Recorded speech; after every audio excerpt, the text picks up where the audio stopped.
fudge birth. What's in there, do you reckon? What's that? What's the next ingredient? Milk. Cream, but close. They both come from a cow, or in this case a horse.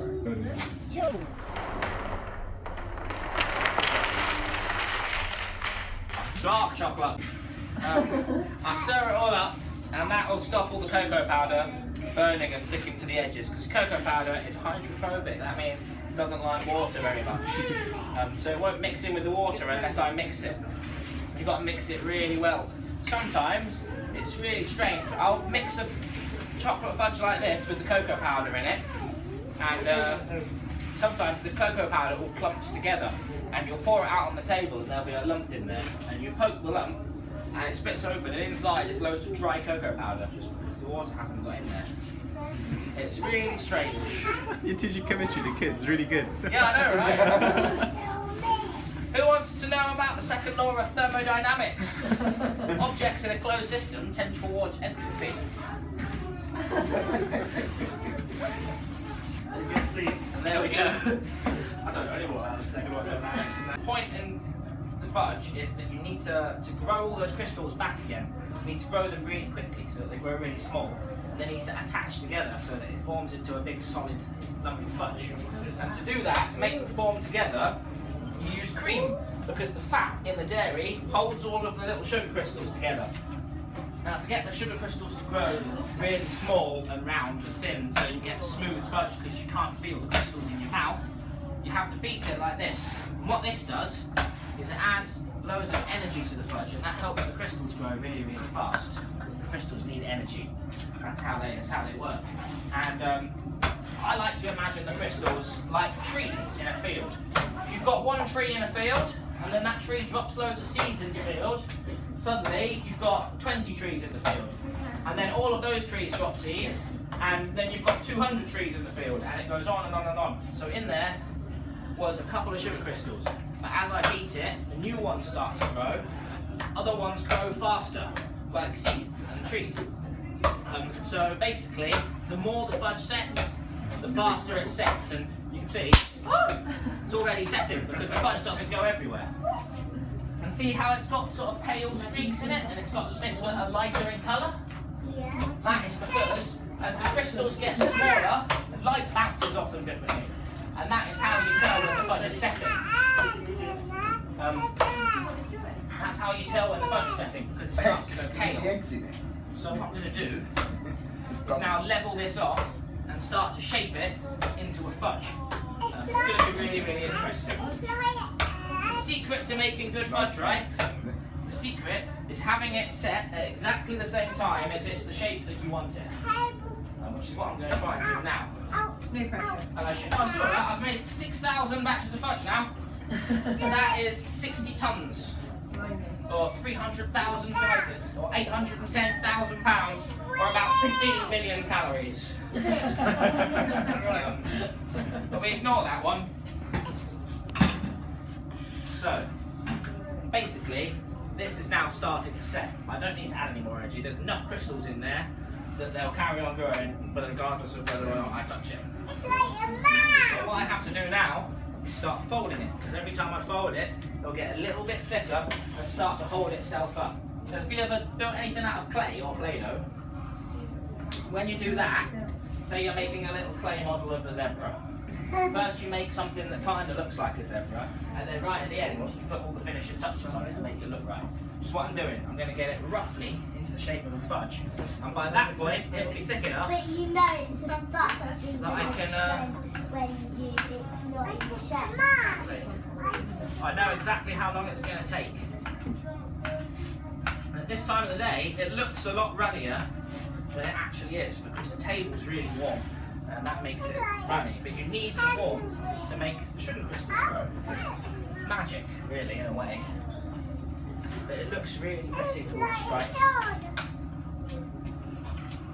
And every time I fold it, like this, it gets a little bit thicker, a little bit taller, a little bit less wide, and my reflective strain injury gets a little bit worse. It's really good for the arms, but really bad for the posture.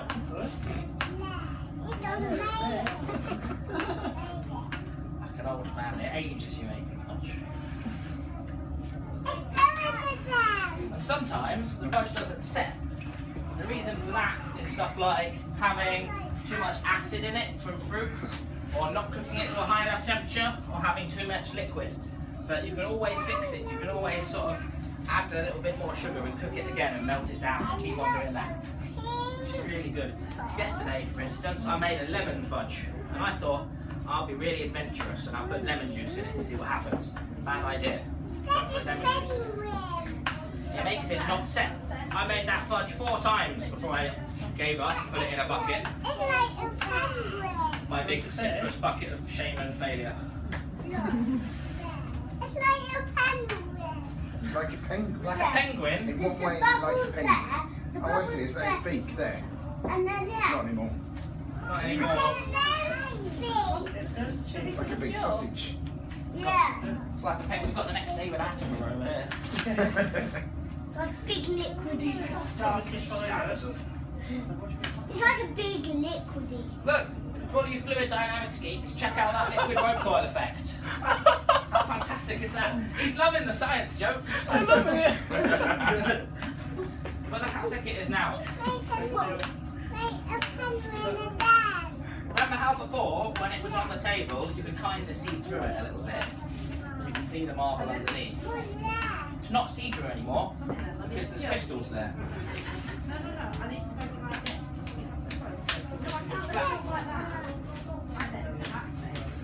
Who's travelled the furthest to be here today? Where have you come from, Nils?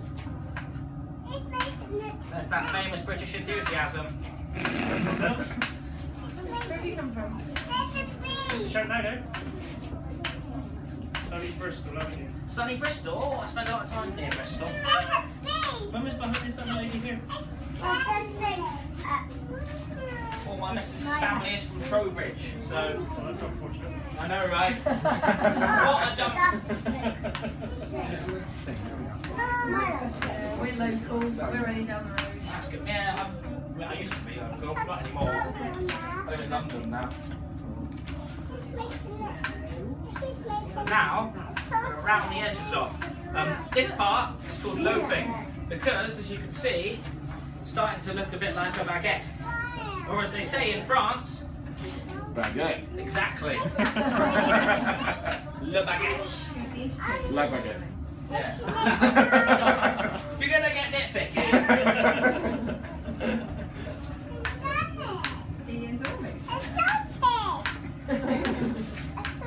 Another sausage.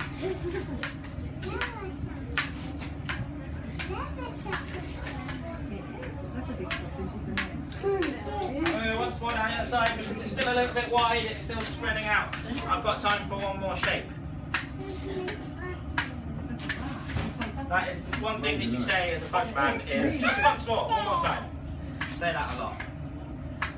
Because you've got to move at the speed of fudge. You can't, somewhere between the speed of sound and the speed of light.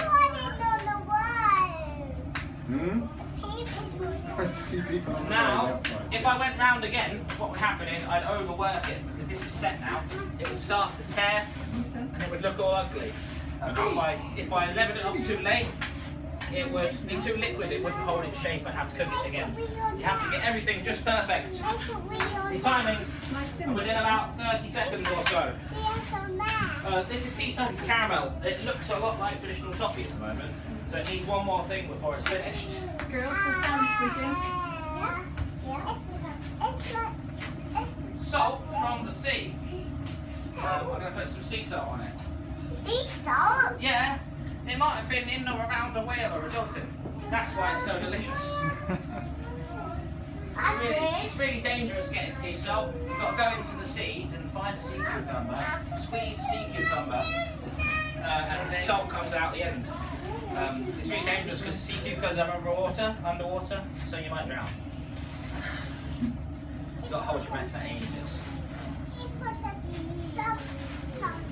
Salty, salty, salty, like a pirate. Or a salted caramel. Molten sea salt, by the way. Best sea salt you'll ever get. Or snow. Or snow. Everyone is a special snowflake. Let's save yourself, mate. Yeah, first time ever, we used social media because we got told to by our boss. We sent a tweet. I've never done that before. I sent a tweet to Malden, the sea salt people, just for fun. And they sent me 3 kilos of sea salt in a bucket for free. How good is that? The first time you use Twitter, you get sent a load of salt in the post. Brilliant. Sonny, don't be shy. Just say It's the thank most you. popular fudge. It's the only time you're allowed to take sweets off strangers. Just say. Fantastic motor skills. Lots of people struggle with that. Here you go. It's still warm. Thanks, sir. Is that King Kong? I like King Kong. I bought a jumper the other day which had a picture of a giant sloth climbing the Empire State Building like King Kong. Oh, it's a good version. It's a good version. A sloth is my spirit animal. I'm really lazy and I only come out of the tree that I live in once a month. Thank you. Oh, I'm stuck! Oh, it's got me! Uh-oh, he's fudged in. Has everyone tried fudge? Anybody wants fudge? Tried fudge? It's really No? good. Did you say you haven't? No, I haven't. Oh, at the back, over there, look. Try this. No sharing. That facilitates the spread of communicable disease. So, now I'm slicing, and as I'm slicing, I'll turn that on to boil. And the trick is, right, 60 slices. 175 grams each. 3 trays, 275 pounds, 35,000 calories. Less than 4% fat. So it's alright. It's alright. And when you slice fudge, when you make lots of fudge, the table gets really hot. At the moment, it's probably about 40 degrees. If it gets much hotter than that, the fudge will start to melt before I can slice it off the table. So you've got to be able to slice a batch in about 6 minutes. Good thing I can do it in 4.5 if I try really hard. But I don't try really hard very often. So. If you try too hard, people have too high expectations.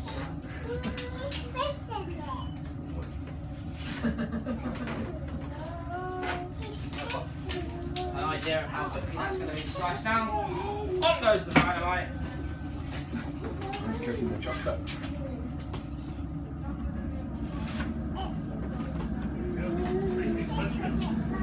Nice to see my Bunsen burner. It's really cool. Look at this. Which is reassuring.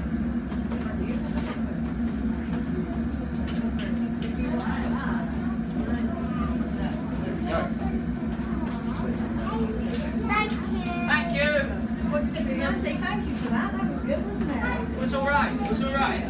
One of my better performances. Say that was fudge-tastic. So you had a fudge-tastic time. Exactly. Yeah. Thank you very much. Thank you. Thank you. Make sure you tell TripAdvisor I'm really good. Try and sneak